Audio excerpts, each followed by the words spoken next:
Hello everyone, welcome to my channel Abhay English classes. इस video में हम भारत इज माय होम का सेकंड पार्ट देखने वाले हैं। फर्स्ट पार्ट में हमने फोर्थ पैराग्राफ तक कंप्लीट कर दिया था। इस वीडियो में हम 5 पैराग्राफ से स्टार्ट करेंगे। आई होप आपने पहला वीडियो देखा होगा, नहीं देखा है तो लिंक डिस्क्रिप्शन में आप वहां से देख सकते हैं। और चैनल को सब्सक्राइब नहीं किया तो प्लीज सब्सक्राइब कर दीजिए, और वीडियो अच्छी लगे तो लाइक कर दीजिए, शेयर कर दीजिए। सो स्टार्ट करते हैं 5th पैराग्राफ से। I therefore pledge myself to the loyalty of our past culture from wheresoever it may have come and by whomsoever it may have been contributed। तो यहाँ पे डॉक्टर जाकिर हुसैन बोल रहे हैं कि मैं ये कसम खाता हूँ टू द लॉयलिटी, कि मैं अपने जो पास्ट कल्चर है, जो हमारा जो संस्कृति है, उसके प्रति निष्ठा रखूंगा। लॉयलिटी मतलब निष्ठा रखूंगा। फ्रॉम वेयर सो एवर मतलब जहां कहीं से भी, हैव may have come ये जहां कहीं से भी ये संस्कृति आई हो, and by whomsoever it may have been contributed और चाहे किसी के द्वारा भी लाई गई हो, किसी के भी योगदान से लाई गई हो। contributed का मतलब योगदान। I pledge myself to the service of totality to my country's culture। मैं ये कसम खाता हूँ कि मैं अपने कंट्रीज के कल्चर यानी अपने राष्ट्र के संस्कृति की सेवा के लिए कसम खाता हूँ। I pledge my loyalty to my country irrespective of religion और लैंग्वेज। मैं ये कसम खाता हूँ कि मैं निष्ठा रखूंगा अपने देश के प्रति बिना किसी धर्म और भाषा के आधार पे। ठीक है। I play its strength and progress and for the welfare of its people without distinction of caste, color और creed। और मैं ये कसम खाता हूँ कि मैं इसके स्ट्रेंथ यानी इस देश के स्ट्रेंथ मजबूती और प्रोग्रेस, स्ट्रेंथ का मतलब होता है मजबूती एंड प्रोग्रेस का मतलब विकास के लिए, एंड फॉर द वेलफेयर और लोगों के कल्याण, वेलफेयर का मतलब कल्याण ऑफ इट्स पीपल, यहाँ के जो लोग हैं उनके कल्याण के लिए कार्य करूंगा।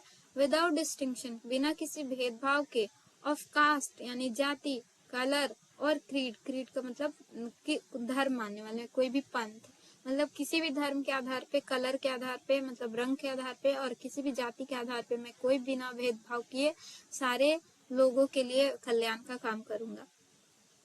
The whole of Bharat is my home। मतलब ये जो पूरा भारत है ये मेरा घर है। and its people are my family और इसके जो लोग हैं वो मेरी फैमिली हैं।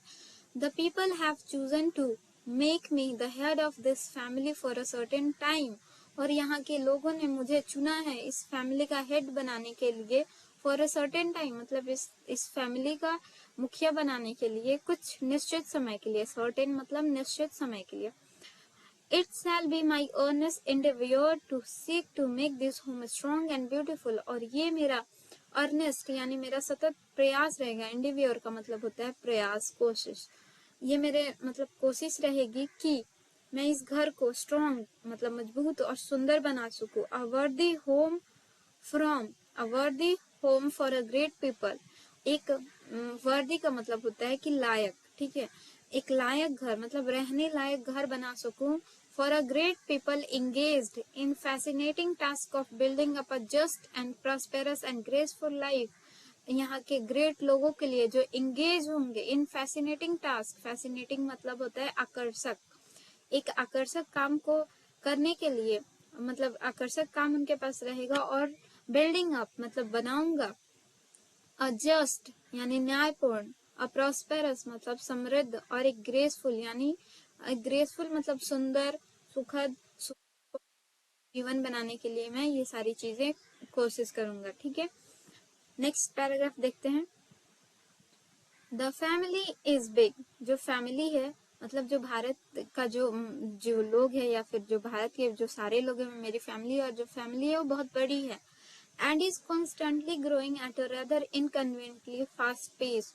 और ये लगातार बढ़ रही है इनकन्वीनियंटली असुविधाजनक तरीके से, मतलब बहुत तेजी से ये इसकी जो जनसंख्या वो बढ़ रही है।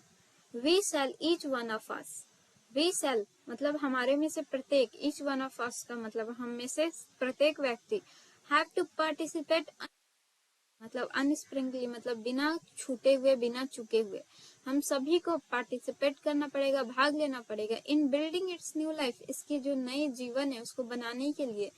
Each in his own way, अपने अपने सभी को अपने अपने तरीके से ये कोशिश करनी है कि सभी लोग इसकी जो न्यू लाइफ है, इसकी जो नया जीवन है, उसको बनाने में बिना चूक के सभी लोग पार्टिसिपेट करें। For sheer size the task ahead of us, ये हमारे सामने बहुत बड़ी, sheer साइज का मतलब बहुत बड़ा जो टास्क है, बहुत बड़ा जो एक काम है वो हमारे आगे है। आर सो डिमांडिंग, वो बहुत ज्यादा डिमांडिंग है, बहुत ज्यादा मांग में है। That no one can afford to sit back, और कोई भी ये अफोर्ड नहीं कर सकता कि वो पीछे बैठे एंड जस्ट वॉच, और सिर्फ देखे। और let frustration become endemic in our country, और जो फ्रस्ट्रेशन है और जो निराशा है वो हमारे कंट्री में नहीं, मतलब अस्थायी रूप से बनी रहे, ठीक है। और कोई भी ये नहीं चाहता है कि जो निराशा है वो हमारे देश में बनी रहे। सभी को, इसलिए सभी को पार्टिसिपेट करना पड़ेगा इस देश को विकसित करने के लिए, बनाने के लिए, इस देश को नए तरीके से। The situation demand of us work, और जो सिचुएशन है और जो स्थिति है, परिस्थिति है, वो हमसे क्या मांग रही है? काम मांग रही है। वर्क एंड मोर वर्क, काम और ज्यादा काम मांग रही है। साइलेंट एंड सिंसियर वर्क, मतलब चुपचाप और जो सिंसियर यानी जो देश के प्रगति में जो कार्य अच्छा है वो काम मांग रही है।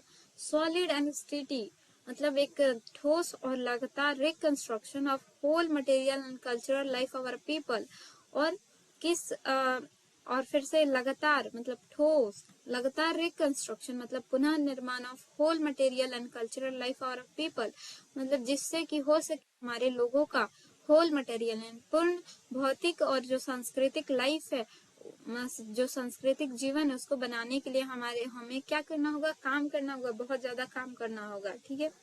नेक्स्ट देखते हैं, रिकंस्ट्रक्शन का मतलब होता है पुनः निर्माण।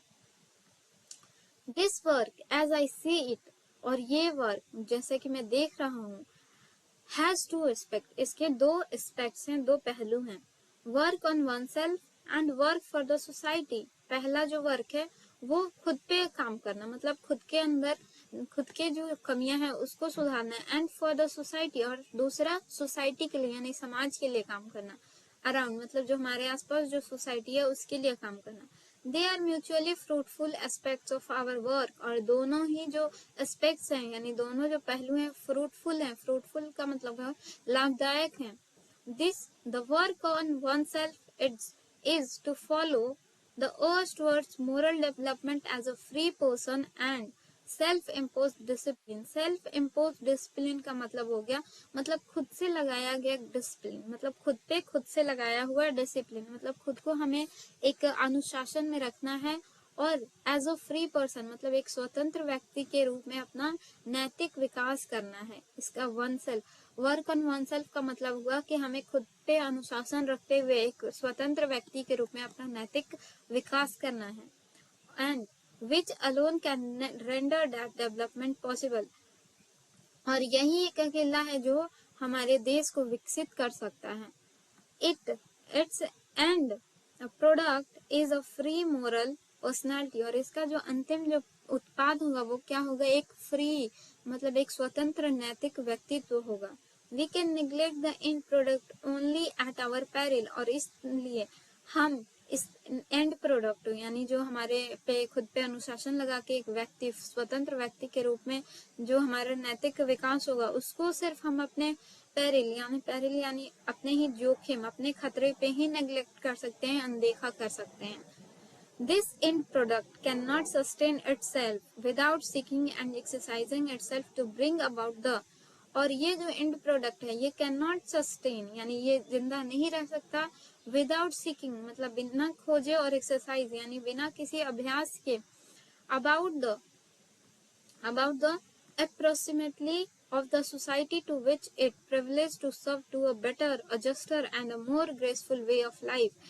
ये मतलब जो हमारे जो हमारा ये है एंड प्रोडक्ट है, ठीक है, ये खुद से सस्टेन नहीं कर सकता जब तक कि हम इसको समाज के आसपास भी नहीं उतारे। मतलब कोई एक व्यक्ति से करने से ये जिंदा नहीं रहेगा, मतलब एक व्यक्ति अगर खुद पे काम करता है तो इससे कुछ नहीं होगा, बल्कि लोगों को, सारे समाज के व्यक्तियों को, ये सभी को मिलके एक साथ ये करना पड़ेगा। अप्रोक्सीमेशन ऑफ सोसाइटी मतलब कि सोसाइटी के सभी लोगों को ये करना पड़ेगा, खुद पे काम करना पड़ेगा। टू विच इट प्रिविलेज, ताकि ये मतलब उसका वो प्रिविलेज कर सके। To serve a better life, ताकि वो एक बेटर लाइफ सर्व कर सके, दे सके। बेटर का मतलब अच्छा, अजस्टर मतलब न्यायपूर्ण, और मोर ग्रेसफुल मतलब ज्यादा सुंदर जीवन दे सके, सुंदर जीवन जीने का जो तरीका है वो दे सके देश के लोगों को। The individual cannot grow in full perfection without a corresponding advance of the collective social existence। और इंडिविजुअल मतलब कोई भी अकेला व्यक्ति कैन नॉट ग्रो मतलब वो पूरी तरीके से अपना विकास नहीं कर सकता, मतलब फुल परफेक्शन यानी पूर्णता से अपना विकास नहीं कर सकता बिना किसी क्रॉसपॉन्डेंस मतलब संगत, advance of collective social existence मतलब बिना किसी कलेक्टिव यानी सामूहिक जो सोशल जो सामाजिक एग्जिस्टेंस है उसके बिना, मतलब समाज के बिना कोई अकेला व्यक्ति अपना पूर्ण रूप से विकास नहीं कर सकते, यानी सभी को समाज की जरूरत होती है। और जब समाज के सारे लोग एक साथ मिलकर कोई काम करते हैं तो उससे देश का विकास होता है, उसकी प्रगति होती है। Let us resolve to get wholeheartedly engaged in these two aspects of work।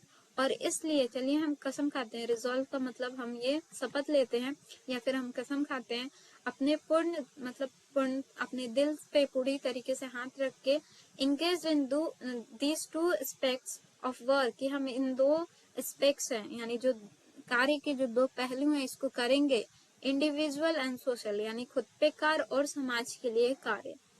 Next देखते हैं paragraph 8। Dual effect will give to the life of our state a special flavour. और ये जो डुअल इफेक्ट है यानी जो दोहरा प्रयास है, यानी खुद पे काम और समाज के लिए काम, ये जो दोहरा प्रयास, एफर्ट का मतलब होता है प्रयास, ये हमारे लाइफ को to give the life of our society, ये हमारे स्टेट स्पेशल फ्लेवर, हमारे राज्य हमारे राष्ट्र को एक खास फ्लेवर देगा, एक खास स्वाद देगा। For the state to us will not be a just an organisation of power. और ये जो स्टेट है, ये जो राष्ट्र है, मतलब ये जो भारत है, ये सिर्फ एक पावर मतलब यानी शक्ति का संगठन नहीं है। पावर मतलब शक्ति, ऑर्गेनाइजेशन मतलब संगठन, ठीक है। ये सिर्फ शक्ति का संगठन नहीं है बट अ मोरल ऑर्गेनाइजेशन, बल्कि एक नैतिक संगठन है, ठीक है। मोरल मतलब नैतिक संगठन है। It is a part of national temperament, ये हमारे नेशनल यानी राष्ट्रीय स्वभाव का भाग है, पार्ट है। एंड इनहेरिटेंस, और इनहेरिटेंस का मतलब विरासत, from the great leader of our liberation movement, और हमारे जो लिबरेशन यानी जो स्वतंत्रता आंदोलन है उसके जो ग्रेट लीडर हैं उनकी विरासत है। महात्मा गांधी की यहाँ पे मुख्य रूप से बात हो रही है। That power should be used only for moral purpose। Mahatma Gandhi का ये कहना था कि जो शक्ति है उसका इस्तेमाल सिर्फ नैतिक उद्देश्य से होना चाहिए, ठीक है। मोरल मतलब नैतिक और पर्पस मतलब उद्देश्य, ठीक है। मोरल पर्पस से होना चाहिए। The peace the strong is what we shall dedicate ourself to work for. और इस तरीके से शांति बनी रहेगी कि हम अपने आप को क्या कर दे, डेडिकेट कर दे। डेडिकेट का मतलब समर्पित कर दें इस देश के काम के लिए, मतलब इस देश के प्रोग्रेस के जो काम है उसके लिए खुद को समर्पित कर दें। 9th पैराग्राफ देखते हैं। I have full faith in my people that they will bring forth the energy requisite for the satisfactory performance of this dual task। और मुझे फुल फेथ यानी पूरा भरोसा है, फेथ मतलब भरोसा होना, विश्वास होना। मुझे ये अपने लोगों पे, अपने देश के लोगों पे पूरा भरोसा है कि वे लोग लाएंगे एनर्जी मतलब ऊर्जा, रिक्विजाइट का मतलब होता है जितने की जरूरत है, ठीक है। वो ऊर्जा लाएंगे जिसकी जरूरत है फॉर द सेटिस्फैक्टरी यानी संतोषजनक जो प्रदर्शन है उसके लिए, इस डुअल टास्क को करने के लिए जो एनर्जी चाहिए, जो ऊर्जा चाहिए, उसको हमारे देश के लोग लाएंगे, ऐसा मुझे भरोसा है। It shall be my privilege to contribute my share to this enchanting enterprise। और ये मेरा सौभाग्य होगा, मेरा ये प्रिविलेज होगा कि मैं इसमें योगदान कर सकूं, अपना हिस्सा योगदान कर सकूं। दिस इंचैंटिंग एंटरप्राइज, इंचैंटिंग का मतलब होता है मनमोहक या फिर जो ये प्रगतिशील जो कार्य है इसमें मैं अपना भी कंट्रीब्यूशन, अपना भी योगदान दे सकूं। सो आई होप आपको ये अच्छा समझ में आ गया ये चैप्टर।